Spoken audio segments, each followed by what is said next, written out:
Quick IAS compose your dream. Hello दोस्तों, quick IAS में आपका स्वागत है। हमारे चैनल द्वारा लगातार एनसीईआरटी क्लास प्रोवाइड कराई जा रही है। यह क्लास 10th एनसीईआरटी का भूगोल में जो है चौथा चैप्टर है कृषि। कृषि के बारे में बताया गया है कि एग्रीकल्चर में भारत की क्या स्थिति है, एग्रीकल्चर कितने प्रकार का होता है, जो है कौन कौन से अनाज हमारे देश में बोए जाते हैं, अनाज बोने की कंडीशन क्या होते हैं, किन क्षेत्रों में अनाज का उत्पादन कैसे होता है, सबके बारे में डिटेल में बताया गया है। क्योंकि एनसीईआरटी में बताया गया है, यहाँ का डाटा बहुत महत्वपूर्ण है। वीडियो को पूरा देखिएगा। कहीं कोई डाउट होता है कमेंट करके पूछ लीजिएगा, उसका जवाब आपको दिया जाएगा। आप लोग वीडियो को अंत तक देखिएगा और कहीं भी कोई डाउट होता है तो कमेंट करके जरूर पूछिएगा। आप लोग चैनल को सब्सक्राइब कर लीजिएगा, बेल आइकन को प्रेस कर लीजिएगा, जिससे इस तरह क्लास आपको लगातार मिलती रहे। ठीक है, हम लोग शुरू करते हैं सीधे लेसन की ओर। Okay, thank you. ये क्लास 10th एनसीईआरटी का 4th चैप्टर है कृषि। इसमें कृषि और फसलों के बारे में बताया गया है और पूरे भारत में कृषि कितने प्रकार की होती है, कौन कौन सी कृषि होती है, कौन सी फसलें किस जो है ऋतु में बोई जाती हैं, सबके बारे में यहाँ बताया गया है। और ये बहुत ही महत्वपूर्ण चैप्टर है। पूरा वीडियो को अंत तक देखिएगा और एनसीईआरटी जुड़े हुए क्वेश्चन आपको यहाँ से बहुत सारे मिलेंगे। तो लिखा हुआ है आगे कि कृषि की दृष्टि से भारत एक महत्वपूर्ण देश है। इसकी 2/3 जनसंख्या कृषि कार्यों में जो है लगी हुई है, संलग्न है।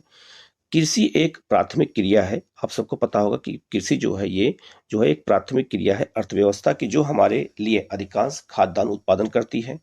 खाद्यान्नों के अतिरिक्त यह विभिन्न उद्योगों के लिए कच्चा माल भी पैदा करती है। इसके अतिरिक्त कुछ उत्पादों जैसे चाय, कॉफी, मसाले इत्यादि का भी निर्यात किया जाता है। तो कृषि से और कृषि ही उद्योगों के लिए कच्चा माल भी उपलब्ध कराती है। इसीलिए कृषि जो है हमारे देश की अर्थव्यवस्था की एक रीढ़ मानी जाती है। इसे प्राथमिक क्षेत्र का हम हिस्सा मानते हैं। ठीक है, आगे लिखा हुआ है कि आप कृषिगत कच्चे माल पर आधारित कुछ उद्योगों के नाम बता सकते हैं। बिल्कुल, जैसे चीनी उद्योग, जैसे आपका सूती उद्योग, जैसे आपका जूट उद्योग, जैसे आपका रेशमी उद्योग, ये सब किस पे निर्भर है? तो सब एक कृषि के जो है कच्चे माल पर आधारित उद्योगों पर निर्भर होते हैं। ठीक है, यहाँ एक लिखा है कि कृषि के प्रकार। ये क्वेश्चन बहुत ज्यादा एग्जाम में पूछा जाता है कि हमारे देश में कृषि के कितने प्रकार होते हैं। तो लिखा है कृषि हमारे देश की प्राचीन आर्थिक क्रिया है। पिछले हजारों वर्षों के दौरान भौतिक, पर्यावरण, प्रौद्योगिकी और सामाजिक सांस्कृतिक रीति रिवाजों के अनुसार खेती करने की विधियों में सार्थक परिवर्तन हुआ है। बिल्कुल हुआ है। जीवन निर्वाह खेती से लेकर के वाणिज्यिक खेती, याद रखना जीवन निर्वाह खेती भी एक प्रकार की होती है जिसमें पूरे परिवार के लोग लगे होते हैं। अभी आगे मैं बताता हूँ।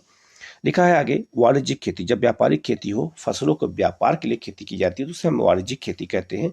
तक कृषि के अनेक प्रकार हैं। वर्तमान समय में भारत के विभिन्न भागों में निम्नलिखित प्रकार के कृषि तंत्र अपनाए गए हैं। तो भारत में कितने प्रकार की कृषि होती है उसी के बारे में यहाँ बताया गया है। लिखा है पहला, प्रारंभिक जीविका निर्वाह कृषि। इसे क्या कहते हैं? तो निर्वाह कृषि किसे कहते हैं? तो लिखा है इस प्रकार की कृषि भारत के कुछ भागों में अभी भी की जाती है। प्रारंभिक जीवन निर्वाह कृषि भूमि के छोटे टुकड़ों पर आदिम कृषि औजारों जैसे लकड़ी के हल, दाव और खुदाई करने वाले जो है छड़ी और परिवार अथवा समुदाय के श्रम की मदद से की जाती है। याद रखना, जब हम परंपरागत पुराने ढर्रे पे खेती करते हैं और परिवार के सब लोग मिलकर खेती करते हैं और केवल जो है उस खेती का उपयोग, हम जो अनाज होता है केवल हम खाने पीने में उपयोग करें, व्यापार ना करें, केवल जीवन निर्वाह, उस खेती से आपका केवल जीवन निर्वाह होता रहे और पुरानी पद्धति से कृषि करते हैं तो उसे हम जीवन निर्वाह कृषि कहते हैं। इस प्रकार की कृषि प्रायः मानसून, मृदा की प्राकृतिक उर्वरकता और फसल उगाने के लिए अन्य पर्यावरणीय परिस्थिति की उपयुक्तता पर निर्भर करती है। तो ये लोग पर्यावरण पर निर्भर होते हैं और जब वर्षा होती है तभी सिंचाई करते हैं। तो एक प्रकार से केवल जीवन निर्वाह के लिए जब खेती की जाती है तो उसे हम जीवन निर्वाह कृषि कहते हैं। ये भी हमारे देश के कुछ क्षेत्रों में होती है। यह कर्तन दहन प्रणाली कृषि होती है। किसान जमीन के टुकड़े साफ करके उन पर अपने परिवार के भरण पोषण के लिए अनाज और अन्य खाद्य फसलें उगाते हैं। जब मृदा की उर्वरकता कम हो जाती है तो किसान उस भूमि के टुकड़े से हस्तांतरित हो जाते हैं और कृषि के लिए भूमि का दूसरा टुकड़ा साफ कर लेते हैं। तो कृषि के इस प्रकार के हस्तांतरण से प्राकृतिक प्रक्रियाओं द्वारा मिट्टी की उर्वरकता शक्ति बढ़ जाती है। ठीक है, मतलब ये कहने का मतलब है जिसे हम झूम खेती कहते हैं। तो झूम खेती में होता क्या है कि किसान मान लो यहाँ खेती कर रहा है, जब यहाँ उर्वरकता खत्म हो जाती है तो वो दूसरे क्षेत्र में चला जाता है और वहां जाकर के खेती करता है। तो इस तरह से उसे हम क्या कहते हैं? झूम खेती भी कहते हैं। तो आगे लिखा हुआ है चूंकि किसान उर्वरक अथवा अन्य आधुनिक तकनीकों का प्रयोग नहीं करते हैं। तो याद रखना, जो आजीविका के लिए खेती की जाती है उसमें ज़्यादा तकनीकों का प्रयोग करते नहीं है, इसलिए इस प्रकार की कृषि में उत्पादकता कम होती है और देश के विभिन्न भागों में इस प्रकार की कृषि को विभिन्न भिन्न नामों से जाना जाता है। तो याद रखना, जो झूम खेती होती है उसे अन्य नामों से कैसे जानते हैं, तो लिखा हुआ है यहाँ बहुत डिटेल में चीज़ें दी गई, तो इसको अच्छे से नोट कर लीजिएगा, भारत और विश्व दोनों जगह पे। और ये क्वेश्चन कई बार एग्जामों में आया भी है। लिखा है, उत्तर पूर्वी राज्यों असम, मेघालय और मिजोरम और नागालैंड में इसे झूम खेती कहा जाता है। मणिपुर में इसे जो है पालमू पालमू कहते हैं और छत्तीसगढ़ के बस्तर जिले और अंडमान निकोबार द्वीपों में इसे दीपा कहा जाता है। तो ये बहुत महत्वपूर्ण है, याद रखना, पूछा जाएगा दीपा कहाँ कहते हैं, तो छत्तीसगढ़ और बस्तर जिले में और अंडमान निकोबार में। मणिपुर में इसे जो है पामलू कहते हैं और उत्तर पूर्वी राज्यों असम, मेघालय, मिजोरम और नागालैंड में इसे झूम खेती कहते हैं। तो ये आपको ये याद रखना है। इसके अलावा झूम खेती दुनिया में किस किस नाम से जानते हैं, ये क्वेश्चन बीपीएससी टीचर में आया भी था। तो कर्तन दहन प्रणाली कृषि को मैक्सिको और मध्य अमेरिका में जो है मिल्पा कहते हैं। वेनेजुएला में इसे कोनुको कहते हैं, जबकि ब्राजील में इसे रोका कहा जाता है। मध्य अफ्रीका में इसे जो है मासोले कहते हैं और इंडोनेशिया में इसे क्या कहते हैं, लदांग, और वियतनाम में इसे रे के नाम से जाना जाता है। ये सब झूम खेती के अलग अलग देशों में अलग अलग नाम हैं, जबकि भारत में भी यह प्रारंभिक किस्म की खेती अनेक नामों से जानी जाती है। जैसे मध्य प्रदेश में इसे बेबर या जो है दाहिया कहते थे, आंध्र प्रदेश में इसे पोंडू कहते हैं या पेंडा, उड़ीसा में इसे जो है पामा डाबी कहते हैं या जो है कोमान कहते हैं या फिर बरीगा कहते हैं। पश्चिमी घाट में इसे कुमारी कहते हैं। दक्षिण पूर्वी राजस्थान में इसे वारले कहते हैं या फिर वालटर कहते हैं। हिमालयन क्षेत्र में इसे खिल कहते हैं। झारखंड में इसे कुरुआ कहते हैं और उत्तर पूर्वी प्रदेशों में इसे झूम खेती कहा जाता है। तो ये पूरा आपको अच्छे से याद रखना है, यही सब क्वेश्चन एग्जाम में आते हैं तो गलत हो जाते हैं। तो झूम खेती को कहाँ किस नाम से जाना जाता है, इसको बहुत अच्छे से याद करने की जरूरत है। ठीक है, आगे बढ़ते हैं हम लोग। आगे लिखा है जो है यहाँ पर एक दिया गया है झूम खेती कैसे की जाती है। तो आप देख सकते हैं यहाँ पे छोटी छोटी क्यारियाँ बना करके और जहाँ पे घास फूस है उसको जला करके और खेती करते हैं, तो इसी को हम झूम खेती कहते हैं। तो यहाँ लिखा है कि रीझा असम में डीफू के बाहरी क्षेत्र में अपने परिवार के साथ एक गांव में रहती है। एक कहानी यहाँ पे दी गई है कि कैसे लोग अपने आजीविका खेती करते हैं और बांस के खेत में जो है नाले के द्वारा झरने का पानी ला करके और सिंचाई करते हैं और अपनी आजीविका के लिए ये काम करते हैं, उसी के बारे में यहाँ बताया गया है। आगे लिखा है गहन जीविका कृषि। गहन जीविका कृषि किसे कहते हैं? इस प्रकार की कृषि उन क्षेत्रों में की जाती है जहां भूमि पर जनसंख्या का दबाव अधिक होता है। याद रखना, जहां पे जनसंख्या अधिक होती है और भूमि कम होता है तो उसे हम गहन आजीविका कृषि कहते हैं और सबकी जीविका कृषि पर ही डिपेंड होती है। यह श्रम गहन खेती होती है। श्रम गहन का मतलब होता है जहाँ पे श्रमिकों की आवश्यकता ज़्यादा होती है, जहाँ अधिक उत्पादन के लिए अधिक मात्रा में जैव रासायनिक निवेशों और सिंचाई का प्रयोग किया जाता है। तो यहाँ पे अधिक सिंचाई का प्रयोग भी करते हैं और यहाँ अधिक मजदूर लगे होते हैं, तो इसे हम गहन जीविका कृषि के नाम से जानते हैं। याद रखना।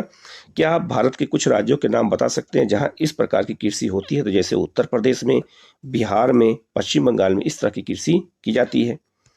आगे है भूस्वामित्व में विरासत के अधिकार के कारण पीढ़ी दर पीढ़ी जोतों का आकार छोटा और अलाभप्रद होता जा रहा है। याद रखना, आजकल खेतों का जो जोत है वो छोटी होती जा रही है। क्यों? क्योंकि संयुक्त परिवार से अब एकल परिवार की ओर बढ़ रहे हैं। तो जहां संयुक्त परिवार में बड़े बड़े खेत होते थे अब वहां पर छोटे खेत होते जा रहे हैं। तो ये समस्या हमारे देश में बहुत जो है तेजी से हमें देखने को मिल रहा है और किसान वैकल्पिक रोजगार न होने के कारण सीमित भूमि से अधिकतम पैदावार लेने की कोशिश करते हैं। अतः कृषि भूमि पर बहुत अधिक दबाव है। तो कृषि भूमि पर बहुत अधिक दबाव क्यों है? क्योंकि जनसंख्या तेजी से बढ़ रही है और इसीलिए जो है तेजी से कृषि का ह्रास भी हो रहा है।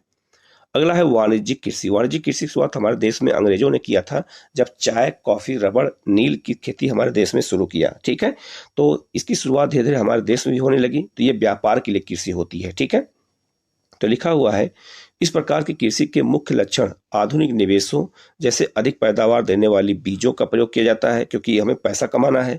रासायनिक उर्वरकों का प्रयोग किया जाता है जिससे ज़्यादा उत्पादन हो सके और कीड़े लगते हैं तो कीटनाशक दवाओं का प्रयोग उच्च पैदावार प्राप्त करने के लिए होता है। ठीक है, कृषि के वाणिज्यिकरण का स्तर विभिन्न प्रदेशों में अलग अलग है। जैसे उदाहरण के लिए हरियाणा और पंजाब में चावल वाणिज्यिक की एक फसल है। याद रखना, पंजाब और हरियाणा में चावल नहीं पैदा किया जा सकता है। क्यों? क्योंकि यहाँ पानी की कमी होती है, सिंचाई के आधार पर खेती होती है, लेकिन यहाँ और वर्षा कम होती है। लेकिन यहाँ जो लोग हैं, किसान जो हैं, वो वाणिज्यिक रूप से चावल को पैदा करते हैं और उसको बेचते हैं। क्योंकि यहाँ लोग चावल कम खाते हैं, गेहूँ ज़्यादा खाते हैं, लेकिन चावल को जो है बेचने के लिए करते हैं। क्यों? क्योंकि पंजाब और हरियाणा के बगल में सबसे बड़ा मार्केट क्या है? दिल्ली है। इसीलिए ये लोग चावल की पैदावार करते हैं और दिल्ली में उसको महंगे दाम पर बेचते हैं।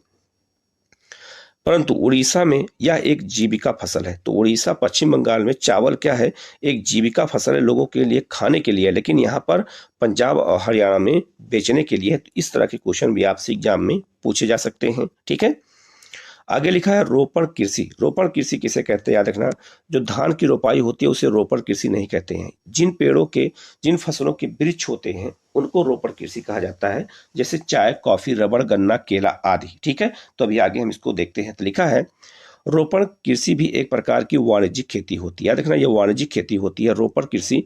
और रोपना मतलब जो गेहूं को चावल को रोपा जाता है वो रोपण फसल नहीं होती। जिनके पेड़ होते हैं वो रोपण फसल होती है। तो लिखा हुआ है आगे, इस प्रकार की खेती में लंबे चौड़े क्षेत्र में एकल फसल बोई जाती है। एकल मतलब एक ही फसल बोई जाती है। रोपण कृषि उद्योग और कृषि के बीच एक अंतरापृष्ठ, ठीक है, इंटरफेस है। रोपण कृषि व्यापक क्षेत्र में की जाती है जो अत्यधिक पूंजी और श्रमिकों की सहायता से होती है। ठीक है, इससे प्राप्त सारा उत्पादन उद्योग में कच्चे माल के रूप में प्रयोग किया जाता है। ध्यान रखना, अधिक पूंजी और अधिक श्रम की आवश्यकता कहाँ होती है? जो वाणिज्यिक फसल होती है। अब वाणिज्यिक फसल में कौन कौन फसलें आती हैं? तो लिखा है चाय, कॉफी, रबड़, गन्ना और केला। इसके लिए पूंजी की भी आवश्यकता होनी चाहिए और अधिक श्रम की आवश्यकता होती है। तो चाय, कॉफी, रबड़, गन्ना, केला या फिर कपास, जूट, इसको हम रोपण फसल कहते हैं। और ये जो है इसकी पैदावार की जाती है व्यापार में पैसा कमाने के लिए। आगे लिखा है असम और उत्तरी बंगाल में चाय होती है, जिसे हम दार्जिलिंग, उत्तरी बंगाल में ही दार्जिलिंग है और असम में चाय होती है। कर्नाटक में कॉफी, तो कर्नाटक में बाबा बुदन की पहाड़ी पर कॉफी ज्यादा होती है। वहाँ की मुख्य रोपण फसलें हैं। चूंकि रोपण कृषि में उत्पादन बिक्री के लिए होता है, बिक्री मतलब बेचने के लिए होता है। तो आप देख सकते हैं यहाँ पर दक्षिण भारत में केले का एक रोपण फसल है, तो केला वहाँ पे ज़्यादा पैदा होता है। अब उत्तर भारत में भी केला अब होने लगा है। तो याद रखना, जो रोपण कृषि में उत्पादन बिक्री के लिए होता है। ठीक है, इसीलिए इसके विकास में परिवहन और संचार साधन से संबंधित उद्योग और बाजार महत्वपूर्ण योगदान देते हैं। याद रखना, जो रोपण फसलें होती हैं उसके लिए उद्योग और बाजार दोनों होना चाहिए, जिससे वो माल आसानी से बेचा जा सके। अगला लिखा है शस्य प्रारूप। शस्य का मतलब होता है फसल। फसल का प्रारूप क्या है हमारे देश में, इसके बारे में बताया गया है। तो लिखा है आपने भारत की भौतिक विविधता और संस्कृतियों की बहुलता के संबंध में अध्ययन किया है। तो हम भारत की भौतिक विविधता को जान चुके हैं, सांस्कृतिक विविधता को हम जान चुके हैं। ठीक है, ये देश में कृषि पद्धतियों और शस्य प्रारूपों में प्रतिबिंबित होती हैं। इसलिए देश में बोई जाने वाली फसलों में अनेक प्रकार के खाद्यान्न और रेशे वाली फसलें, सब्जियां, फल, मसाले इत्यादि शामिल हैं।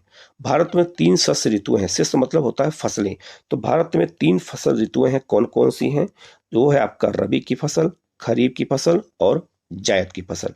तो रबी की फसल ठंडियों में बोई जाती है, अक्टूबर से दिसंबर के और जनवरी फरवरी तक। खरीफ की फसल मई जून में होती है और जायद की फसल मार्च अप्रैल में होती है। तो इसी के बारे में यहाँ डिटेल में दिया गया है। सबसे पहले हम बात करेंगे रबी की फसल। तो ठंडी के समय में जब हमारे यहाँ शीत ऋतु शुरू होती है तो वहाँ पर हमारे यहाँ जो फसल होती है उसे हम रबी की फसल कहते हैं। और रबी की फसल में किस किस फसल की पैदावार होती है ये हमें जानना है। तो लिखा हुआ है, कैसे क्वेश्चन बनेगा ये भी मैं आपको बताता हूँ। तो लिखा है रबी की फसलों को शीत ऋतु में, तो पूछा जाएगा कि रबी की फसल कब बोई जाती है? तो शीत ऋतु में अक्टूबर से दिसंबर के मध्य बोया जाता है। और ग्रीष्म ऋतु में अप्रैल से जून के मध्य काटा जाता है।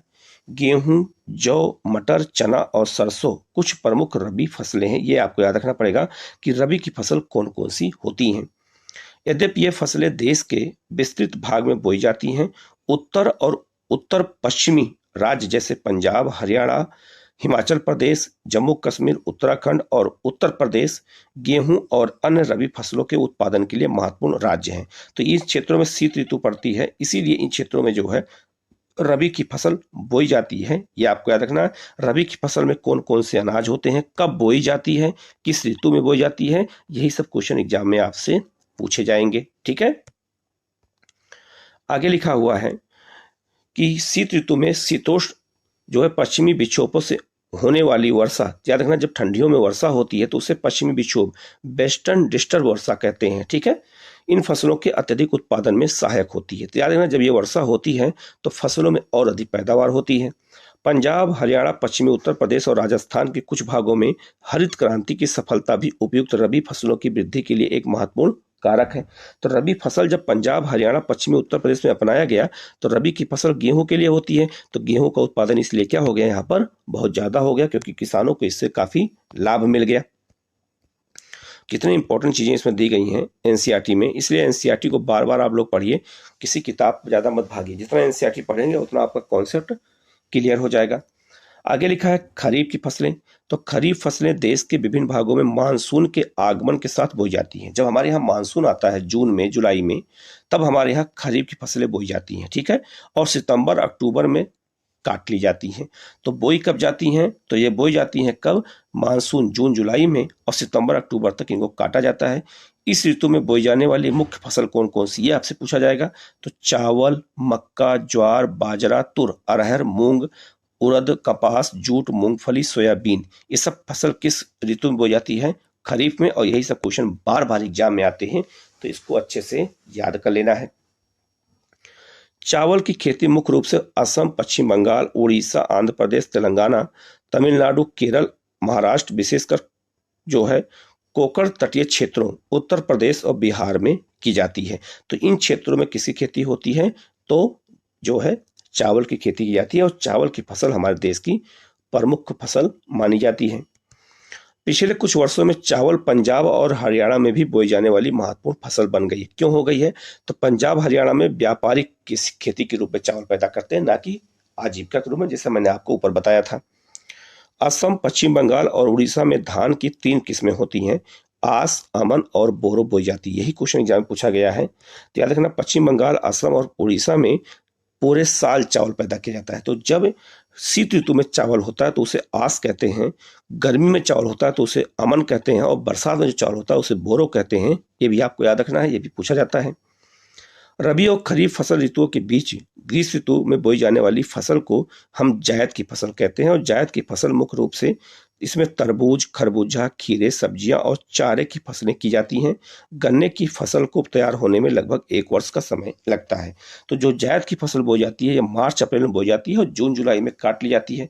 तो रबी और खरीफ के बीच में जायद की फसल बोई जाती है कब, मार्च और अप्रैल में। ठीक है, तो इसमें क्या क्या होता है, तो तरबूज, खरबूजा, खीरे, सब्जियां और चारे की फसल बोई जाती है किसमें, जायद की फसल में। ये आपको याद रखना है, यही सब एग्जाम में आपसे पूछा जाएगा। अब हम बात करेंगे मुख्य फसलें। हमारे देश की मुख्य फसलें कौन कौन सी हैं और फसलों के लिए क्या जरूरी है। तो लिखा है मिट्टी, जलवायु और कृषि पद्धति में अंतर के कारण देश के विभिन्न क्षेत्रों में अनेक प्रकार की खाद्य और अखाद्य फसलें उगाई जाती हैं।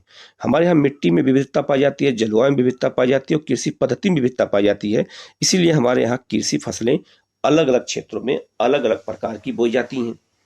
आगे लिखा है भारत में उगाई जाने वाली मुख्य फसलें, जैसे चावल, तो चावल भारत की मुख्य फसल है, ये याद रखना। गेहूं, मोटे अनाज, दालें, चाय, कॉफी, गन्ना, तिलहन और कपास और जूट, ये सब हमारे देश की प्रमुख फसलें हैं। इन्हीं के बारे में हमें याद रखना है। सबसे पहले हम बात करेंगे चावल। देखो यहाँ चावल की रोपाई हुई है, चावल को धान भी कहते हैं, यह बात याद रखना। कुछ बहुत सारे बच्चे नहीं जान पाते हैं चावल और धान में क्या अंतर होता है, खासकर जो शहरों में रहते हैं। तो जब छिलका होता है तो उसे धान कहते हैं, छिलका हटा देंगे तो उसे हम चावल कहते हैं। भारत में अधिकांश लोगों का खाद्यान्न चावल है, ठीक है, क्योंकि चावल याद रखना भारत में लगभग 80% लोग चावल पर डिपेंड हैं, क्योंकि वहां पर गेहूं नहीं होता, खासकर दक्षिण भारत में और पूर्वी भारत में। तो भारत में अधिकांश लोगों का खाद्यान्न चावल है। हमारा देश चीन के बाद, हमारा देश जो है चीन के बाद दुनिया जो है का दूसरा सबसे बड़ा चावल उत्पादक है। तो पूरे दुनिया में सबसे अधिक चावल कहाँ होता है, चीन में, और फिर कहाँ होता है, भारत में होता है। ठीक है, अभी हम इसको मैप को समझाते हैं, पहले हम आपको पूरा ये पढ़ देते हैं। लिखा है उत्पादन होता है, यह एक खरीफ की फसल है। तो चावल किसकी फसल है? एक खरीफ की फसल है। हर लाइन में यहाँ समझ लो क्वेश्चन बन रहा है, ठीक है।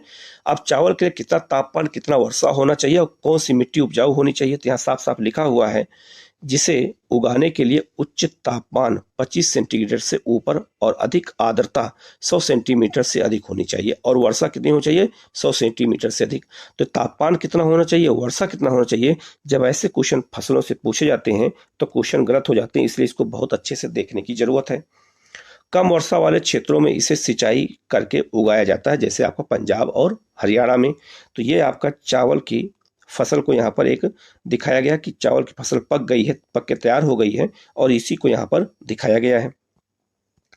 पहले मैं इसको पढ़ देता हूँ, फिर मैं मैप के आपके माध्यम से समझाता हूँ। तो लिखा है, चावल उत्तर और उत्तर पूर्वी मैदानों, तटीय क्षेत्रों और डेल्टाई प्रदेशों में उगाया जाता है। नहरों के जाल और नलकूपों की संघनता के कारण पंजाब, हरियाणा और पश्चिमी उत्तर प्रदेश, राजस्थान के कुछ वर्षा वाले क्षेत्रों में भी चावल की फसल उगाना संभव हो पाया है, क्योंकि वहां जो है सिंचाई की सुविधा हो गई है, इसलिए नहरों और नलकूपों के द्वारा।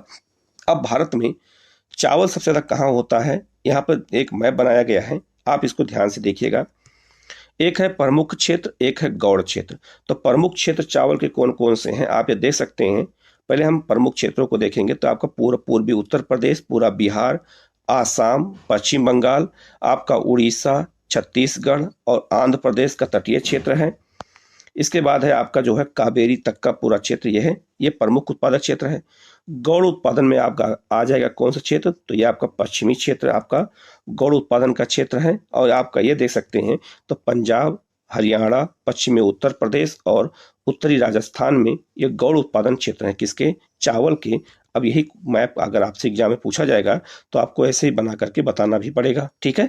लेकिन याद रखना, जो मालाबार तट है यहाँ पर भी अधिक चावल होता है, केरल में ये भी अधिक चावल उत्पादन का क्षेत्र माना जाता है, ठीक है। अब हम बात करेंगे गेहूं उत्पादन। तो गेहूं याद रखना, ये शीतोष्णकटिबंधीय फसल होती है, शीतकाल में बोई जाती है। ये गेहूं की फसल का एक यहाँ पर दिखाया गया है मानचित्र है, लिखा हुआ है, गेहूं भारत की दूसरी सबसे महत्वपूर्ण खाद्यान्न फसल है। तो सबसे पहले चावल है, दूसरा गेहूं है, जो देश के उत्तर और उत्तर पश्चिमी भागों में पैदा की जाती है। तो भारत का जो उत्तर और उत्तर पश्चिमी क्षेत्र है, वहाँ चावल की पैदावार न होकर गेहूं की पैदावार ज्यादा होती है। रबी की फसल को उगाने के लिए शीत ऋतु और पकने के समय खिली धूप की आवश्यकता होती है। याद रखना, गेहूं के लिए धूप, शीत ऋतु आवश्यक है और पकते समय धूप होना चाहिए, यह चीज। इसे उगाने के लिए समान रूप से 50 से 75 सेंटीमीटर वार्षिक वर्षा होती है। तो याद रखना, चावल के लिए अलग वर्षा का है और गेहूं के लिए वर्षा कम होनी चाहिए, 75 से 25 सेंटीमीटर की वर्षा होनी चाहिए वार्षिक, ठीक है। आगे लिखा है, गेहूं उगाने वाले दो प्रमुख क्षेत्र कौन कौन से हैं, तो उत्तर पश्चिम में गंगा सतलुज का मैदान, दक्कन का काली मिट्टी वाला प्रदेश, पंजाब, हरियाणा, पश्चिमी मतलब उत्तर प्रदेश, बिहार, राजस्थान और मध्य प्रदेश के कुछ भागों गेहूं पैदा करने वाले प्रमुख राज्य हैं, जहां पे गेहूं का उत्पादन ज्यादा होता है। आगे लिखा है मोटे अनाज। मोटे अनाज का वर्ष मनाया जा रहा है 2023 को, और मोटे अनाज में कौन कौन से अनाज आते हैं ये बताएंगे। और मोटे अनाज में याद रखना, बहुत सारे पोषक तत्व होते हैं, वो आपसे पूछा जा सकता है। मोटा अनाज कहाँ पैदा होता है ये आपसे पूछा जाएगा। तो लिखा है, और मोटा अनाज कौन कौन से होते हैं, तो लिखा है ज्वार, बाजरा, रागी भारत में उगाए जाने वाले मुख्य मोटे अनाज हैं। तो ज्वार, बाजरा, रागी ये सब क्या है, मोटे अनाज हैं। यद्यपि इन्हें मोटा अनाज कहा जाता है, परंतु इनमें पोषक तत्वों की मात्रा सर्वाधिक होती है। उदाहरण रूप में रागी में प्रचुर मात्रा में लोहा पाया जाता है, कैल्शियम, सूक्ष्म पोषक, भूसी मिलती है। क्षेत्रफल और उत्पादन की दृष्टि से ज्वार देश की तीसरी सबसे महत्वपूर्ण फसल है। तो गेहूं और चावल के बाद दूसरी सबसे महत्वपूर्ण फसल कौन सी, तीसरी ज्वार होती है, ये भी याद रखना है, ठीक है। आगे लिखा हुआ है, यह फसल वर्षा पर निर्भर होती है, अधिकतर आर्द्र क्षेत्रों में उगाए जाने के कारण इसके लिए सिंचाई की आवश्यकता नहीं होती। याद रखना, जो मोटा अनाज होता है उसके लिए सिंचाई की आवश्यकता ज्यादा नहीं होती है, इसलिए ये राजस्थान और उन क्षेत्रों में बोई जाती है जहाँ पे वर्षा कम होती है। इसके उत्पादक के प्रमुख राज्य हैं महाराष्ट्र, कर्नाटक, आंध्र प्रदेश, मध्य प्रदेश, राजस्थान। इन सब क्षेत्रों में मोटा अनाज ज्यादा होता है। अब आते हैं बाजरा। बाजरा जो है ये मोटा अनाज है। तो लिखा है, यह बलुआ और उथली काली मिट्टी पर उगाया जाता है। राजस्थान, उत्तर प्रदेश, महाराष्ट्र, गुजरात, हरियाणा इसके प्रमुख उत्पादक राज्य हैं। रागी शुष्क प्रदेशों की फसल है और यह लाल, काली, बलुआ और दोमट और उथली काली मिट्टी की अच्छी तरह उगाई जाती है। रागी के प्रमुख उत्पादक राज्य कौन है? कर्नाटक, हिमाचल प्रदेश, उत्तराखंड, सिक्किम, झारखंड, अरुणाचल प्रदेश, ये सब जो है किसके लिए हैं? रागी उत्पादन के लिए हैं, ये आपको याद रखना। और बाजरा के लिए हैं। ये आपका बाजरे की खेती का चित्र दिया गया है। आगे है मक्का। याद रखना, मक्का हमारे यहाँ रबी, खरीफ, जायद तीनों ऋतुओं में बोई जाती है। यह एक ऐसी फसल है जो खाद्यान्न और चारा दोनों रूपों में प्रयोग की जाती है। चारा के रूप में भी इसका प्रयोग करते हैं और खाद्यान्न के रूप में इसका प्रयोग करते हैं, ये आपको याद रखना है। ठीक है, यह एक खरीफ फसल है। तो मक्का कैसी फसल है? यह एक खरीफ की फसल है, ये भी आपको याद रखना है। ठीक है, अब यहाँ देख सकते हैं इस मैप पे दिखाया गया है जो है गेहूं उत्पादक के प्रमुख क्षेत्र। अभी मैं आपको इस मैप को दिखाता हूँ, पहले इसको हम पूरे इसको पढ़ देते हैं। तो मक्का जो है जो 21 सेंटी सेल्सियस तापमान पे 27 सेल्सियस तापमान के बीच में पुरानी जलोढ़ मिट्टी में अच्छी प्रकार से उगाई जाती है। तो तापमान कितना होना चाहिए ये भी याद रखना, आजकल एग्जाम में ये भी पूछने लगे हैं। बिहार जैसे कुछ राज्यों में मक्का रबी की ऋतु में भी बोया जाता है। तो बिहार जैसे राज्य में मक्का रबी की ऋतु में बोया जाता है। तो मैंने क्या बताया कि रबी फसल में और खरीफ फसल में भी मक्का बोया जाता है। आधुनिक प्रौद्योगिकी अर्थात तकनीक, निवेशों जैसे उच्च पैदावार देने वाली बीजों, उर्वरक और सिंचाई के प्रयोग से मक्का का उत्पादन बढ़ा है। कर्नाटक, उत्तर प्रदेश, बिहार, आंध्र प्रदेश, मध्य प्रदेश मक्का के प्रमुख उत्पादक राज्य हैं, यह आपको याद रखना है। ठीक है, यहाँ गेहूं उत्पादन के प्रमुख क्षेत्र कौन कौन से हैं? तो आप इस पहले मैप को देखिए, जो ज्यादा डार्क है वो प्रमुख क्षेत्र है, जो दूसरा है वो गौड़ क्षेत्र है। अब आप देख सकते हैं इसका ठीक उल्टा है चावल का। चावल इस क्षेत्र में गौड़ मतलब प्रमुख फसल थी, तो यहाँ पे गौड़ फसल थी। तो आज देखिए अब यहाँ पे गेहूं यहाँ पे क्या है, तो यहाँ मुख्य फसल हो गई है गेहूं। और ये वाला क्षेत्र आपका गौड़ फसल का क्षेत्र है, किसका? गेहूं का। लेकिन आप देख सकते हैं कि ना तो पूर्वी भारत में, नॉर्थ ईस्ट में गेहूं नहीं होता है और पूरा दक्षिण भारत में भी गेहूं कहीं नहीं होता है। तो यहाँ के लोग केवल ज़्यादा चावल खाते हैं, गेहूं का इस्तेमाल यहाँ सब कम करते, क्योंकि यहाँ गेहूं होता ही नहीं है और गेहूं शीतोष्ण कटिबंध की फसल है, ये जबकि ये दक्षिण भारत हमारा उष्ण कटिबंध में पड़ता है, इसलिए यहाँ पे गेहूं नहीं होता है, ये बात याद रखना। ठीक है, आगे आते हैं दालें। दालें हमारे यहाँ प्रोटीन का सबसे बड़ा स्रोत मानी जाती हैं, क्योंकि हमारा देश शाकाहारी है। तो दाल के उत्पादन में हम सबसे बड़ा उत्पादक भी हैं और सबसे बड़ा हम उपभोक्ता भी हैं और सबसे बड़ा आयातक भी हो गए हैं हम दाल के उत्पादन में। तो प्रमुख दालें कौन कौन सी होती है? तो लिखा है आगे, भारत विश्व में दालों का सबसे बड़ा उत्पादक तथा उपभोक्ता देश है। शाकाहारी खाने में दालें सबसे महत्वपूर्ण प्रोटीन लायक होती हैं। तो दालों से हमें क्या मिलता है? तो हमें दालों से प्रोटीन का जो है प्राप्ति ज्यादा होती है। तुर, अरहर को तुर भी कहते हैं। उड़द, मूंग, मसूर, मटर और चना भारत की प्रमुख दलहनी फसलें हैं, याद रखना। ये सब एग्जाम पूछा जाता है कि दलहन की फसलें कौन कौन सी हैं, तो ये हैं, आपको इनको याद रखना है। आगे लिखा है, क्या आप बता सकते हैं कि इनमें से कौन सी दालें खरीफ में और कौन सी दालें रबी में उगाई जाती हैं? तो दालों को कम पानी की आवश्यकता होती है, याद रखना। और कौन कौन सी दालें किस में उगाई जाती है पहले आपको बता देते हैं। इसमें मटर, चना, ठीक है, ये दोनों रबी में, बाकी सब फसलें खरीफ में उगाई जाती हैं, ये आपको याद रखना है। आगे लिखा हुआ है, दालों को कम नमी की आवश्यकता होती है और उन्हें शुष्क परिस्थितियों में भी उगाया जा सकता है। फलीदार फसलें होने के नाते अरहर को छोड़कर अन्य सभी दालें वायु से नाइट्रोजन लेकर भूमि की उर्वरकता को बनाए रखती हैं। तो याद रखना, जो हमारे वायुमंडल में नाइट्रोजन होता है, ये यही फसलें दालहन फसलें क्या करती हैं, उस नाइट्रोजन को मिट्टी में मिला देती हैं। लेकिन अरहर को छोड़कर, अरहर में ऐसा नहीं होता है। तो ये क्वेश्चन आपसे पूछा जा सकता है कि ऐसी कौन सी दलहन फसल है जो है वायुमंडल के नाइट्रोजन को मिट्टी में मिलाने का काम नहीं करती है? तो वो अरहर फसल है। ठीक है, आगे लिखा है, अतः इन फसलों को आमतौर पर अन्य फसलों के आवर्तन में बोया जाता है, रोटेशन बोया जाता है, अलग अलग करके। भारत में मध्य प्रदेश, उत्तर प्रदेश, राजस्थान, महाराष्ट्र और कर्नाटक दाल के प्रमुख उत्पादक राज्य हैं, ये आपको याद रखना है। ठीक है, आगे है, खाद्यान्न के अलावा अन्य खाद्य फसलें कौन कौन सी हैं? जैसे है गन्ना। गन्ना हमारे यहाँ वाणिज्यिक फसल मानी जाती है। तो लिखा है, गन्ना एक उष्ण और उपोष्ण कटिबंधीय फसल है। तो गन्ना दोनों ऋतुओं में बोया जाता है, मतलब दोनों जलवायु में, उष्ण में भी और उपोष्ण में भी। यह फसल 21 सेल्सियस से लेकर के 27 सेल्सियस तापमान के बीच में बोया जाता है और 75 सेंटीमीटर से 100 सेंटीमीटर इसके लिए वार्षिक वर्षा जो है होनी चाहिए और उष्ण और आर्द्र जलवायु में बोई जाती है। आर्द्र मतलब हो गया जहां हवाओं में नमी की मात्रा ज्यादा हो। कम वर्षा वाले प्रदेशों में सिंचाई की आवश्यकता होती है।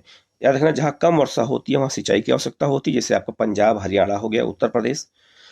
इसे अनेक मिट्टियों में उगाया जा सकता है तथा इसके लिए बुआई से लेकर के कटाई तक काफी शारीरिक श्रम की आवश्यकता होती है। गन्ना के लिए बहुत ज्यादा श्रम की आवश्यकता होती है, ये भी याद रखना।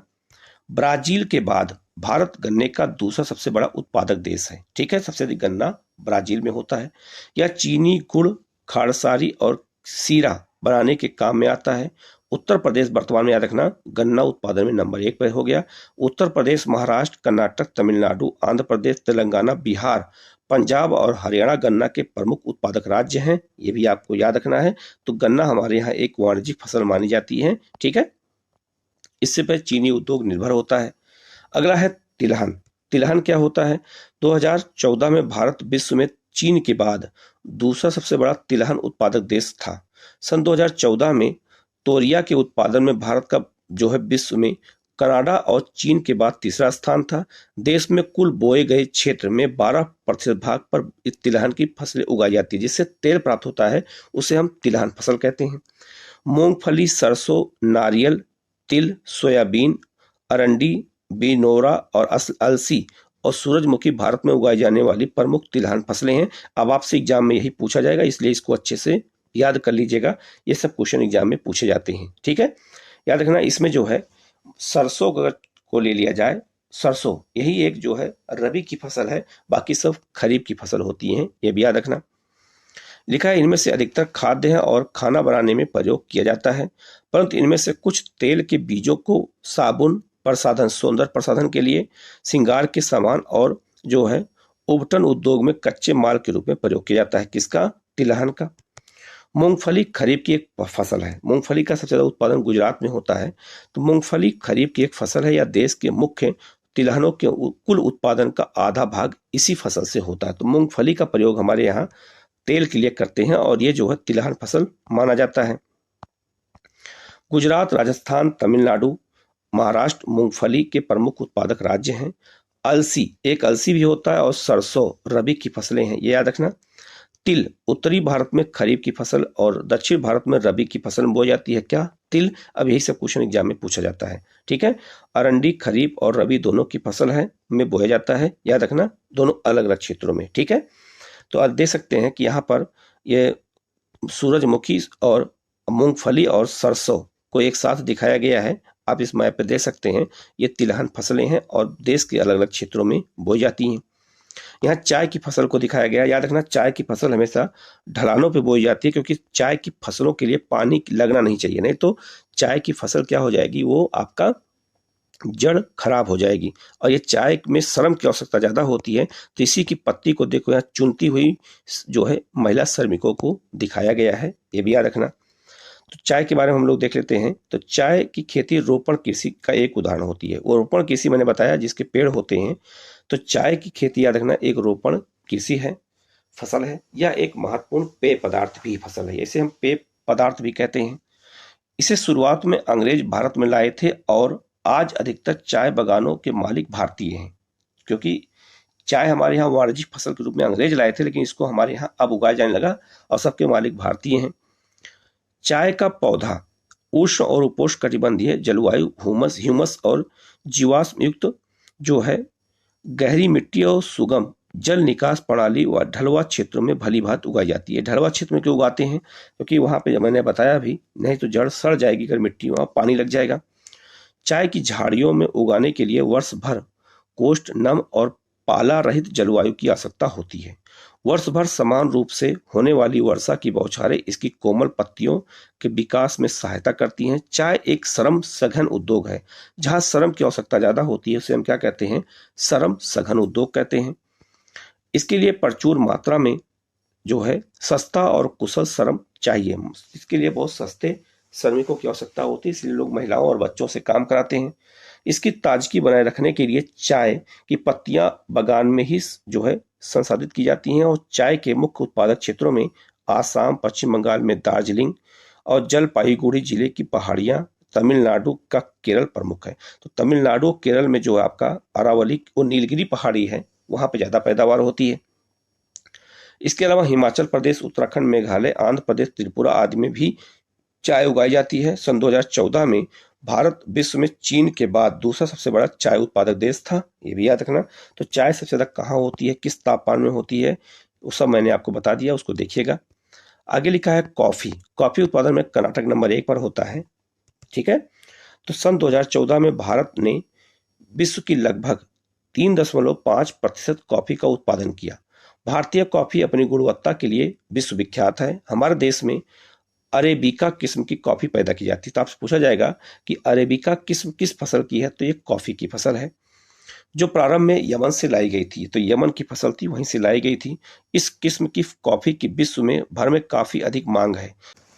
इसकी कृषि की शुरुआत बाबा बुदन पहाड़ियों से हुई थी। तो बाबा बुदन की पहाड़ी कहाँ है, कर्नाटक में है, और यहीं से चाय की खेती की शुरुआत हुई थी। आज भी इसकी खेती नीलगिरी की पहाड़ियों के आसपास कर्नाटक, केरल और तमिलनाडु में की जाती है। तो दक्षिण भारत में कॉफी का उत्पादन ज्यादा होता है। अगला है बागवानी फसलें। बागवानी फसल किसे कहते हैं, तो सन 2014 में भारत का विश्व में फलों और सब्जियों के उत्पादन में चीन के बाद दूसरा स्थान था। भारत उष्ण और उपोष्ण कटिबंधीय दोनों ही प्रकार की फलों का उत्पादक है।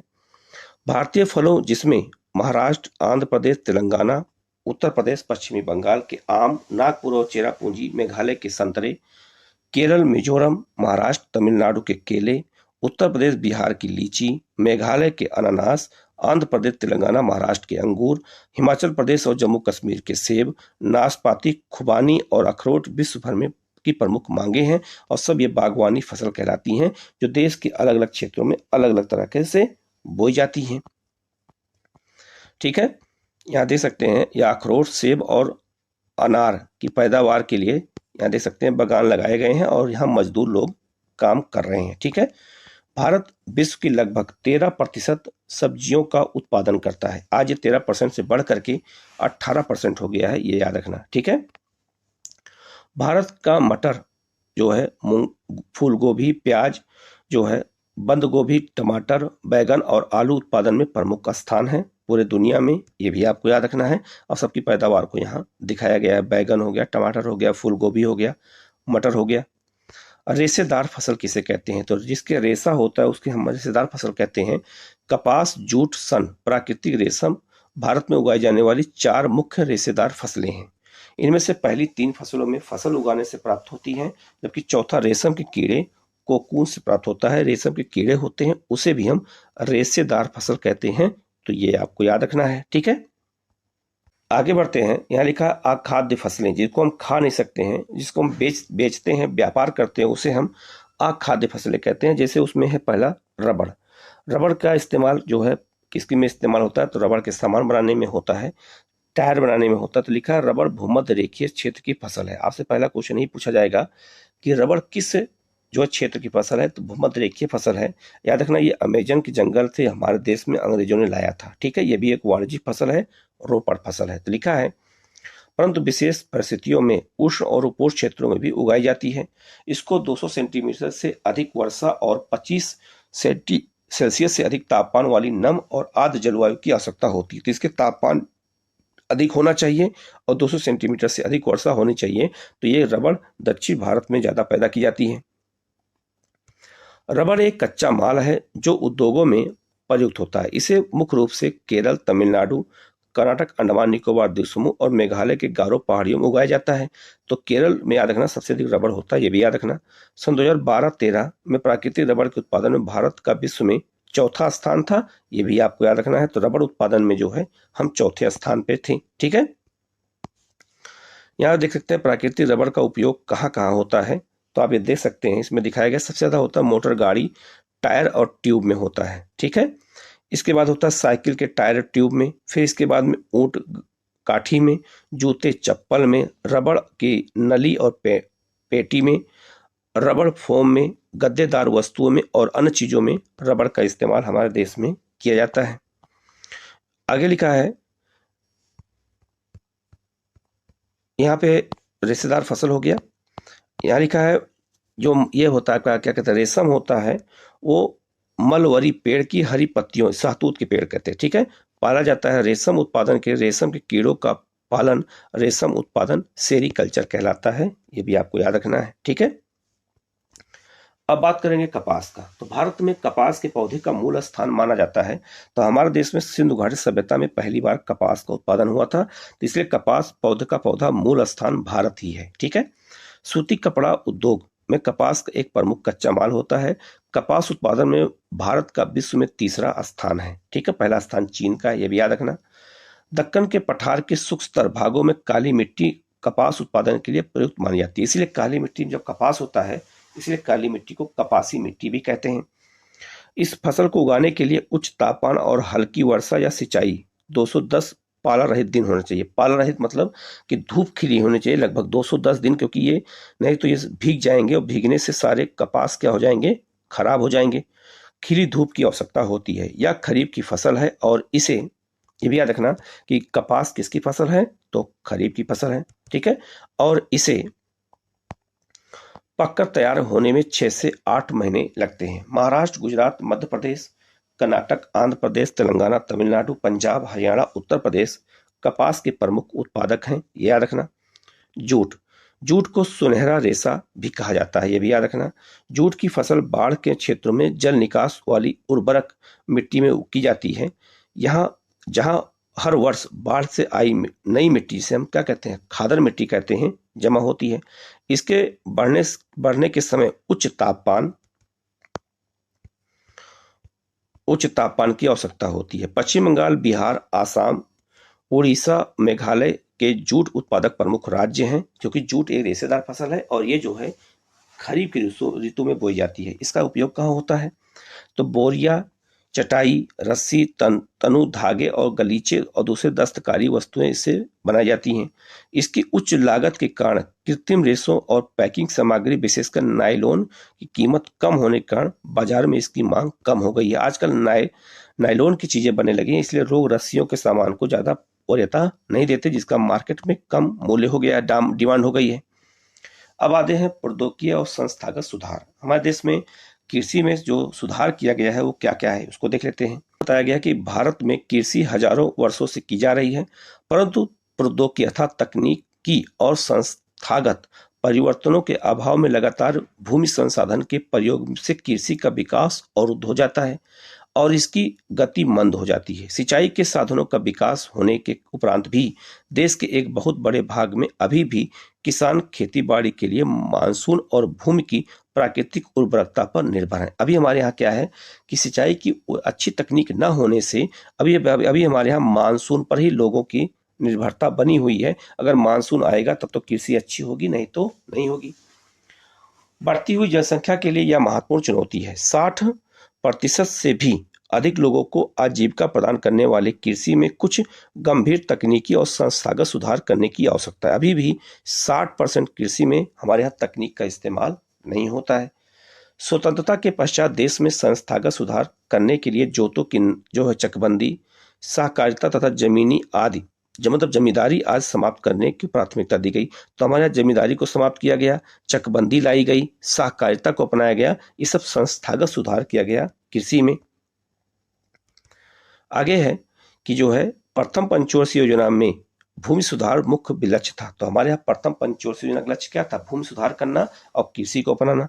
भूमि पर पुश्तैनी अधिकार के कारण यह टुकड़ों में बढ़ती जा रही थी, जिसकी चकबंदी करना अनिवार्य था। तो चकबंदी मतलब होता है खेत को बांधना। चक मतलब क्या होता है, खेत, और बांधना, खेत को जब एक जगह एक स्थान बांधा जाए तो उसे चकबंदी कहते हैं। इससे खेत का आकार क्या हो जाता है, बड़ा हो जाता है, ठीक है। लेकिन हमारे यहाँ चकबंदी बहुत ज्यादा सफल नहीं हो पाई, वो किसानों के कारण ही।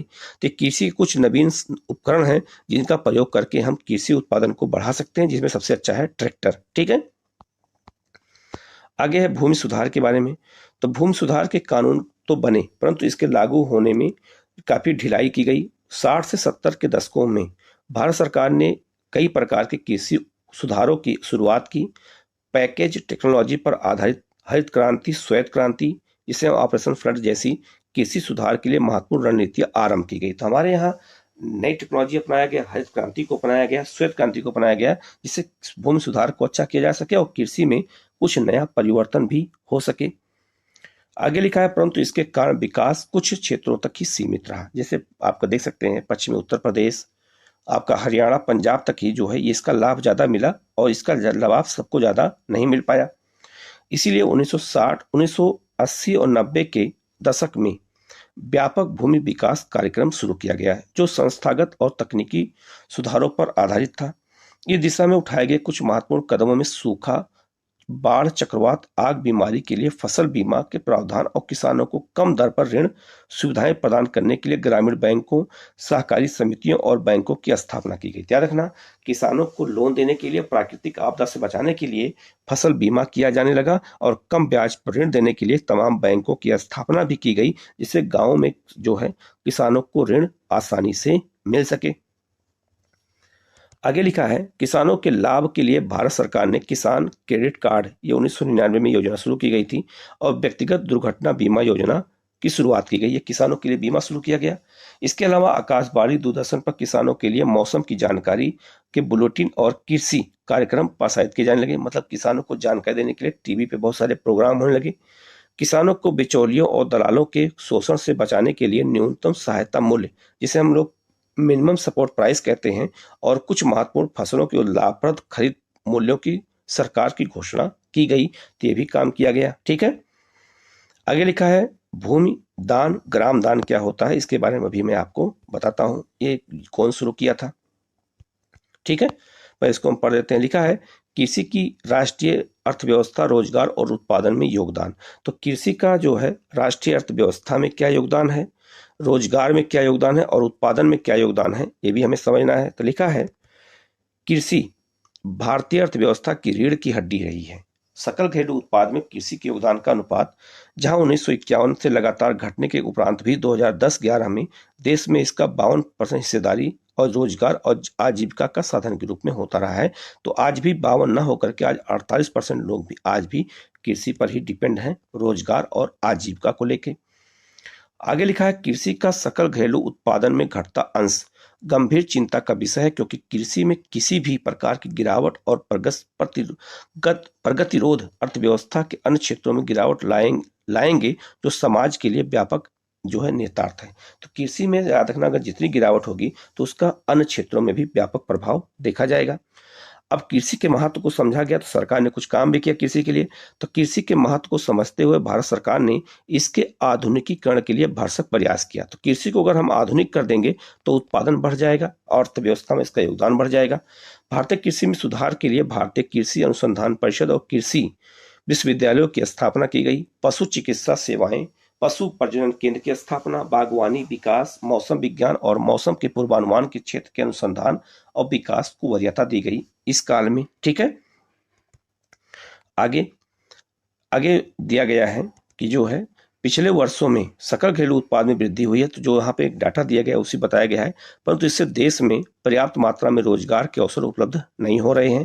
कृषि की विकास दर कम हो रही है, और जो कि एक चिंताजनक स्थिति। आजकल कृषि का विकास दर कम हो रही है, उसके पीछे कई कारण हैं। ठीक है, क्योंकि आजकल जो है खेती कम हो रही है और खेती की जगह पे शहरीकरण तेजी से बढ़ भी रहा है।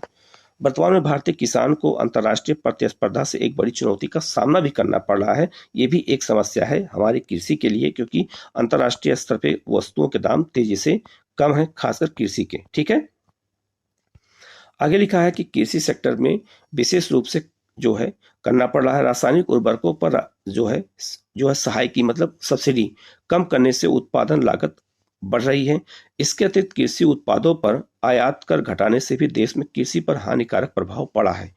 किसान कृषि में पूंजी निवेश कम कर रहे हैं, जिसके कारण कृषि में रोजगार घट रहे हैं। ये भी बहुत बड़ी समस्या हमारे देश के लिए है। ठीक है, आगे है कि देश के अनेक राज्यों में किसान आत्महत्याएं क्यों कर रहे हैं? तो इसी कारण आत्महत्या कर रहे हैं क्योंकि उन्हें जो है किसी से लाभ नहीं मिल रहा है। ठीक है, पहले हम यहाँ पढ़ देते हैं। कहानी दी गई है भूदान और ग्रामदान आंदोलन से जुड़ा हुआ। तो महात्मा गांधी ने विनोबा भावे याद रखना, ये सत्याग्रही प्रथम सत्याग्रही थे। गांधी जब 1940 में आंदोलन शुरू किया था व्यक्तिगत सत्याग्रह। तो लिखा है, महात्मा गांधी ने विनोबा भावे, जिन्होंने उनके सत्याग्रह में प्रथम निष्ठावान सत्याग्रही की तरह भाग लिया था, जो अपना आध्यात्मिक उत्तराधिकारी घोषित किया था। गांधी का आध्यात्मिक उत्तराधिकारी कौन था?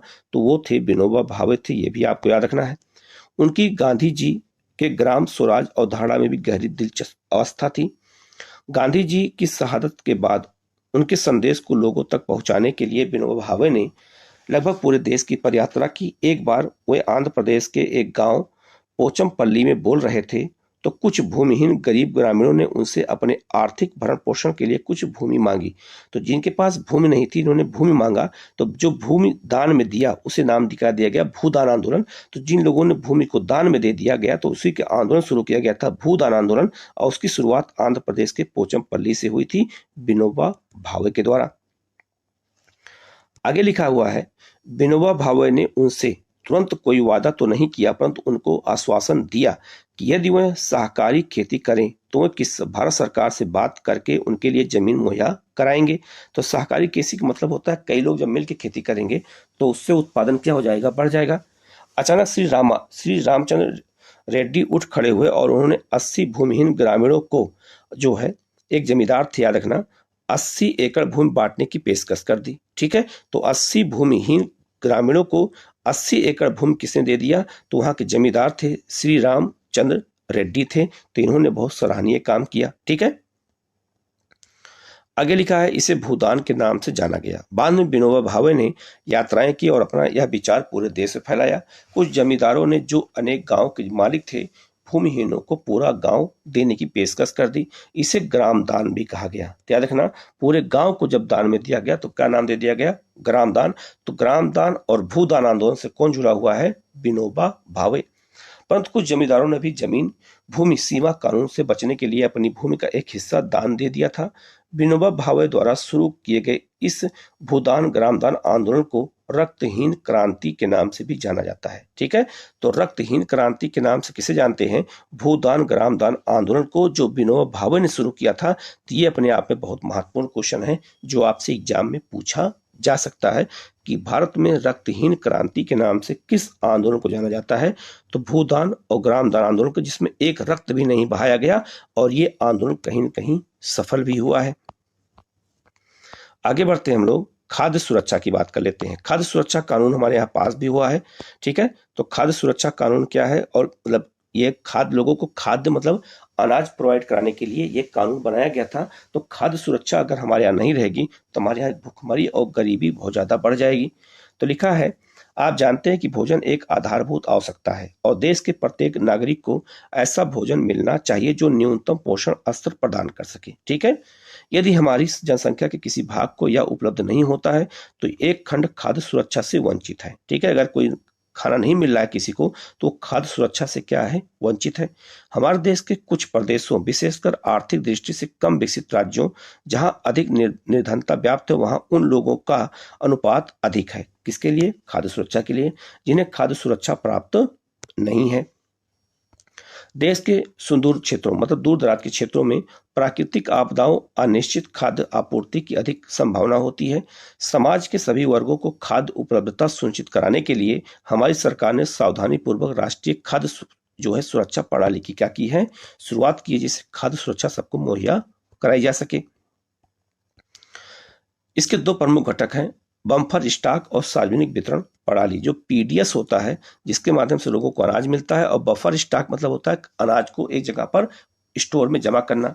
जैसा कि आप जानते हैं कि सार्वजनिक वितरण प्रणाली एक कार्यक्रम है जो ग्रामीण और नगरीय क्षेत्रों में खाद्य पदार्थों और अन्य आवश्यक वस्तुएं सस्ती दरों पर उपलब्ध कराती है। पीडीएस के तहत सबको अनाज सस्ते दाम पे मिलता है और आज फ्री में मिल रहा है।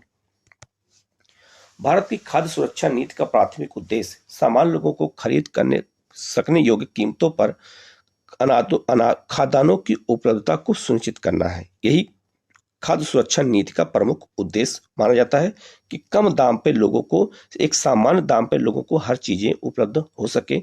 इससे निर्धन भोजन प्राप्त करने में समर्थ हुए हैं और इस नीति का केंद्र कृषि उत्पादन में वृद्धि और भंडारों को बनाए रखने के लिए चावल और गेहूं की अधिक प्राप्ति के लिए समर्थन मूल्य को निर्धारित करता है। ठीक है, ये भी बहुत चीजें बहुत महत्वपूर्ण है। खाद्यान्नों की अधिक प्राप्ति और भंडार की व्यवस्था फूड कॉरपोरेशन ऑफ इंडिया करती है। ये भी आप पूछा जा सकता है कि खाद्यान्नों की प्रगति और उसकी भंडार की व्यवस्था कौन करता है, तो food corporation of India FCI करता है, जबकि इसके वितरण को सार्वजनिक वितरण प्रणाली सुनिश्चित करती है, जो इसको गांव तक पहुंचाया जाता है, घरों तक। भारतीय खाद्य निगम भारत सरकार द्वारा घोषित न्यूनतम समर्थन मूल्यों पर किसानों से खाद्यान्न प्राप्त करती है। याद रखना, जो किसानों से अनाज खरीदा जाता है वो भारतीय खाद्य निगम खरीदता है न्यूनतम समर्थन मूल्य पर, ठीक है, जिसे हम मिनिमम सपोर्ट प्राइस कहते हैं। सरकार उर्वरक, ऊर्जा और जल जैसे कृषि निवेशों पर सब्सिडी उपलब्ध कराती है। अब इन सहायकी मतलब सब्सिडियों का बोझ उठाना असहनीय हो रहा है और इससे इन दुर्लभ निवेशों को बड़े पैमाने पर दुरुपयोग भी हो रहा है। जल और उर्वरकों के अधिक और अविवेकपूर्ण प्रयोग से जलाकांता, लवणता और सूक्ष्म पोषक तत्वों की कमी की समस्याएं पैदा हो गई हैं। ऊंचा न्यूनतम समर्थन मूल्य, निवेशों में सब्सिडी और FCI द्वारा सहायताएं खरीद से शस्य प्रारूप को बिगाड़ दिया है। मतलब कि कुछ भ्रष्टाचार होने से, सहायकी कम मिलने से शस्य उत्पादन भी बिगड़ गया है। जो न्यूनतम समर्थन मूल्य उन्हें मिलता है उसके लिए गेहूं और चावल की अधिक फसलें उगाई जा रही हैं। पंजाब, हरियाणा इसके लिए अग्रणी राज्य है। इसीलिए लोग चावल गेहूं उगाते क्योंकि उन्हें न्यूनतम समर्थन मूल्य का पैसा ज्यादा मिलता है। जैसा कि आप जानते हैं कि उपभोक्ताओं को दो वर्गों में बांटा गया है, गरीब रेखा से नीचे जिसे बिलो पॉवर्टी लाइन BPL कहते हैं, और गरीब रेखा से ऊपर एबव पॉवर्टी लाइन APL कहते हैं। प्रत्येक वर्ष के लिए कीमतें अलग अलग हैं, परंतु यह वर्गीकरण पूर्ण नहीं है क्योंकि इससे अनेक हकदार गरीब लोग भी BPL वर्ग से बाहर हो गए हैं। कई APL श्रेणी के लोग एक फसल खराब होने से ही BPL श्रेणी में आ जाते हैं। तो APL BPL होने से भी लोगों को कई बार नुकसान भी होता है और कई बार फायदा भी होता है। आगे लिखा है, और प्रशासकीय दृष्टि से ऐसे परिवर्तनों को समायोजित करना कठिन हो गया है। आगे लिखा है, यदि सरकार उपयुक्त कृषि अवसंरचना ऋणों की सुविधा उपलब्ध कराती है और नई तकनीकी के प्रयोग को बढ़ावा देती है तो प्रत्येक जिला और ब्लॉक को खाद्यान्नों के पैदावार में आत्मनिर्भर बनाया जा सकता है। अगर सरकार सही तरीके से काम करे और ऋण पहुंचा दे और नई तकनीक का इस्तेमाल करे तो खाद्यान्न उत्पादन को हर जिला, हर ब्लॉक स्तर पे क्या हो सकता है, बढ़ाया जा सकता है। केवल गेहूं और चावल पर ध्यान देने की अपेक्षा उन पर उगने वाले खाद्य फसलों को बढ़ावा देना चाहिए। मतलब केवल गेहूं और धान पर नहीं, अन्य चीजों पर भी हमें डिपेंडेंसी बढ़ानी पड़ेगी। यह वृद्धि की बेहतर संभावनाएं हो। सिंचाई सुविधाओं और विद्युत उपलब्ध करवाने जैसे महत्वपूर्ण अवसंरचनाओं को बढ़ावा देने से कृषि में निजी निवेश को बढ़ावा मिलेगा और सतत पोषणीय आधार पर खाद्यान्न में वृद्धि होगी। अनाजों के व्यापार को बंधन से मुक्ति से भारी मात्रा में रोजगार पैदा होंगे और ग्रामीण क्षेत्रों में गरीबी भी घटेगी। ये भी हमें समझना होगा, ठीक है।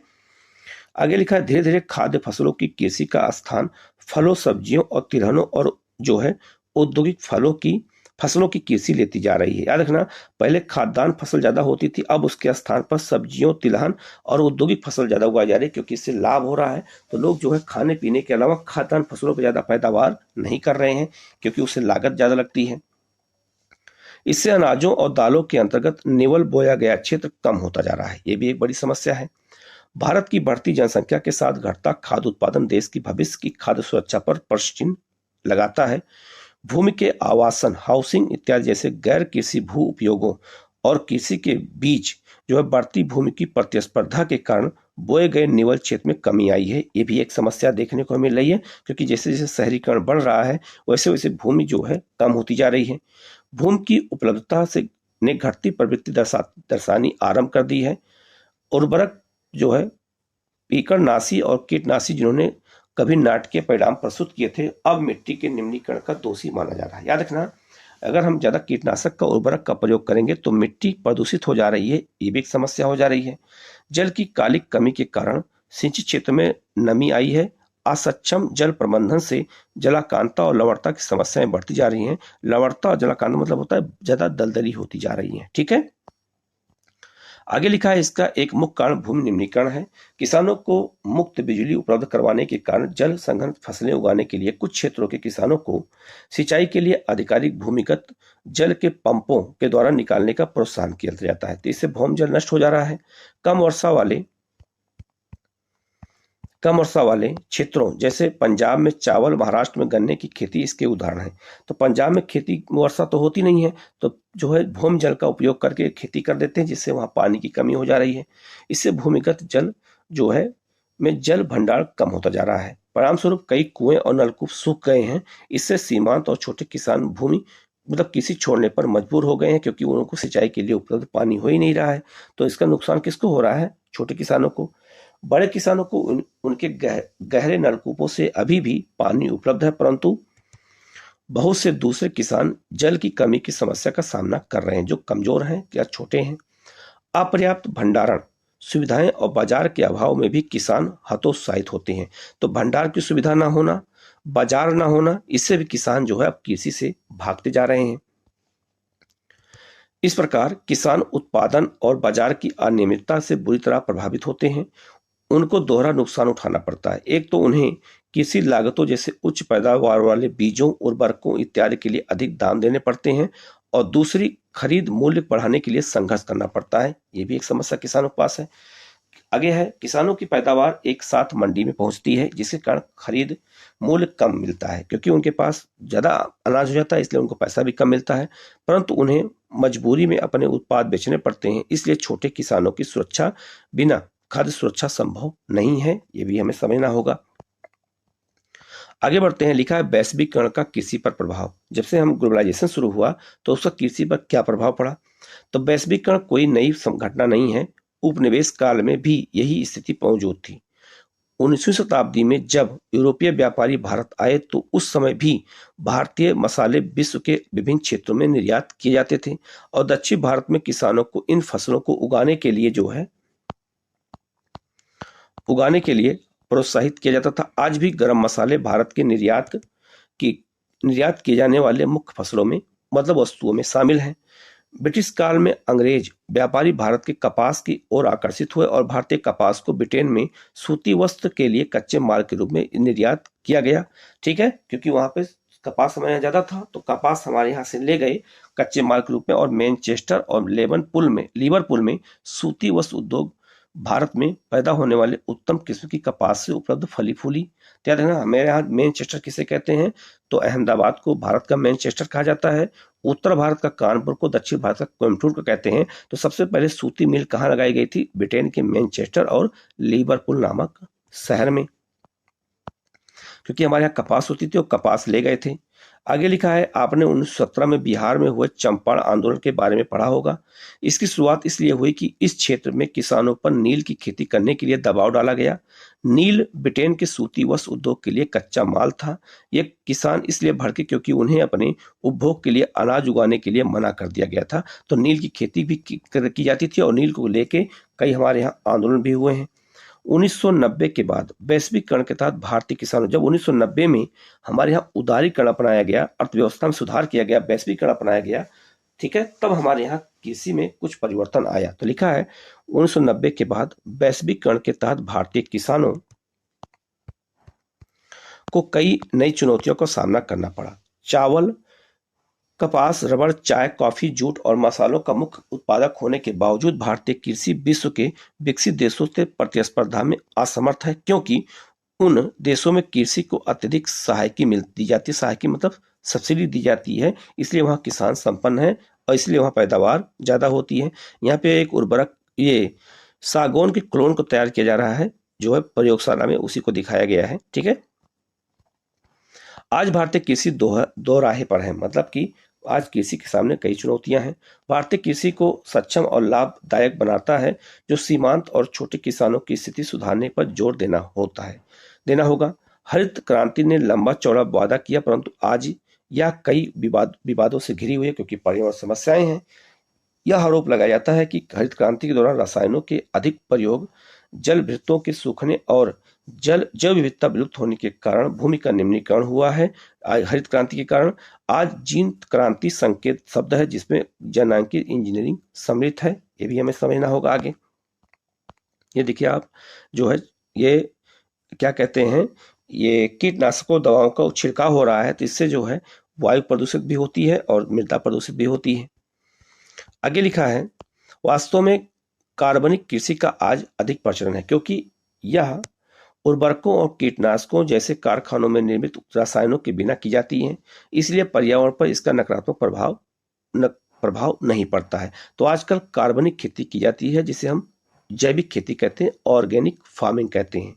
कुछ अर्थशास्त्रियों ने यह माना है कि बढ़ती जनसंख्या के कारण घटते आकार के जोतों पर यदि खाद्यान्नों की खेती होती रही तो भारतीय किसानों का भविष्य अंधकारमय है। भारत में लगभग 83.3 करोड़ लोग लगभग 25 करोड़ हेक्टेयर भूमि पर निर्भर हैं। इस प्रकार ये एक व्यक्ति के हिस्से में औसतन आधा हेक्टेयर से भी कम भूमि आती है। ये भी एक समस्या है। तो बढ़ती जनसंख्या ने हमारे यहाँ कई समस्याओं को भी जन्म दिया है। आगे लिखा है, इस प्रकार एक व्यक्ति के हिस्से में औसतन आधा हेक्टेयर भूमि से भी कम आती है। भारतीय किसानों को सस्य वर्तन मतलब कि जो कृषि की फसल का काल होता है करना चाहिए और खाद्यान्नों के स्थान पर कीमती फसलें उगानी चाहिए। इससे आमदनी अधिक होगी और इसके साथ पर्यावरण निम्नीकरण में कमी आएगी। ठीक है, क्योंकि पर्यावरण नुकसान नहीं होगा इससे। आगे लिखा है, फलों, सब्जियों, पौधों, बायोडीजल फसलों जिसे हम जेट्रोफा या जोजोबा, फूलों और सब्जियों को उगाने के लिए चावल और गन्ने से बहुत कम सिंचाई की आवश्यकता होती है। ठीक है, भारत में जलवायु विविधता का विभिन्न प्रकार की कीमती फसलें उगा करके उपयोग किया जा सकता है। ठीक है, तो याद रखना, जो बायोडीजल फसल कौन सी होती है, जिसे हम जेट्रोफा कहते हैं, इसे हम रतनजोत भी कहते हैं। तो ये सब भी आपको याद रखना कि कौन सी फसल बायोडीजल फसल होती है। यहाँ लिखा है आपका जो है एक सवाल पूछा गया है, इसको मैं पढ़ देता हूँ। लिखा है, अनाज के स्थान पर ऊंचे मूल्य की फसलों को उगा करके शस्य प्रारूप में परिवर्तन का अर्थ होता है कि भारत को खाद्य पदार्थों का आयात करना पड़ेगा। 60 के दशक में इसे आपदा के रूप में देखा गया होता, परंतु यदि हम कीमती फसलों के उत्पादन निर्यात करके खाद्य आयात करते हैं तो हम भी चिली, इजराइल और इटली की अर्थव्यवस्था का अनुकरण करें तो विभिन्न कृषि उत्पादों, फल, शराब, जैतून, विशेषकर बीज निर्यात करके खाद्य पदार्थ आयात करते हैं।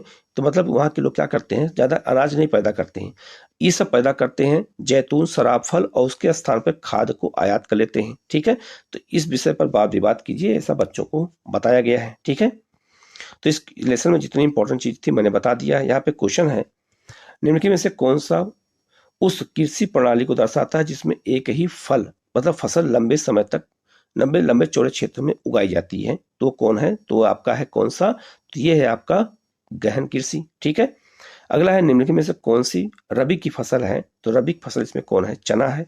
इनमें से कौन सी एक फलीदार फसलें हैं? तो फलीदार फसलें क्या हैं? दालें हैं। अगला है, सरकार निम्नलिखित में से कौन सी घोषणा जो है फसलों को सहायता देने के लिए करती है? तो न्यूनतम समर्थन मूल्य, मिनिमम सपोर्ट प्राइस। तो इस टॉपिक में जितनी इंपॉर्टेंट बात थी मैंने बता दिया है। कहीं कोई डाउट होता है कमेंट करके पूछ लीजिएगा, उसका जवाब आपको दिया जाएगा। आप लोग चैनल को सब्सक्राइब कर लीजिएगा, बेल आइकन को प्रेस कर लीजिएगा, जिससे सारे एनसीईआरटी क्लास आपको उपलब्ध हो सके। Okay, thank you.